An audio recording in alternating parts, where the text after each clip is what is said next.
எதுக்கு நான் கையில் மைக் வச்சு பாடிக்கிற மாதிரி பேசுகிறேன்னு தெரியுமா? ஏன்னா நம்ம உண்மையிலேயே மைக் வர வச்சு பேசுகிறோம். இது நான் அமேசானில் வாங்கினேன். எப்படி இருக்குன்னு மறக்காமல் சொல்லுங்கள். இதோட ஆன் பட்டன் இதோ இங்கே இருக்குது. இதோட இன்க்ரீஸ் பட்டன் இங்கே இருக்குது.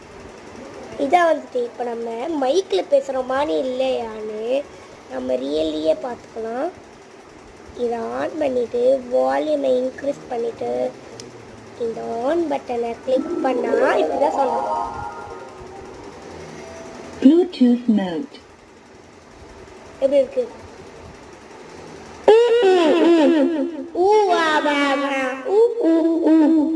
எப்படி கேக்குதுன்னு சொல்லுங்க. இந்த மைக் எதுக்கு ஆஃப் பண்ணிடுறேன். எப்படி கேக்குதுன்னு சொல்லுங்க. எதுக்கு இந்த மைக் வாங்கினேன்னா, நான் பொதுவாக வீடியோஸ் போடும்போது என் வாய்ஸ் கேட்காதுன்னு சில பேர் சொல்லியிருக்கீங்க.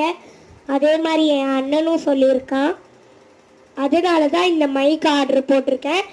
இதில் இப்படி வச்சு பேசினா நல்லா சவுண்டு கேட்கும். அது மட்டும் இல்லாமல் உங்களுக்கு சவுண்டும் கேட்கும். அப்புறம்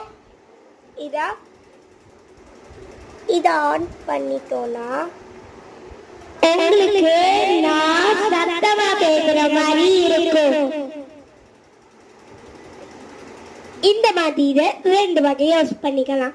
ஃபஸ்ட்டு வால்யூம், செகண்டு ஸ்பீடு. இதில் தான் 2 வகையாக யூஸ் பண்ணிக்கலாம். இந்த மைக்கு வேணும்னா அமேசானில் போய் ஆர்டர் பண்ணிக்கோங்க. இதோட லிங்க் பயோவில்.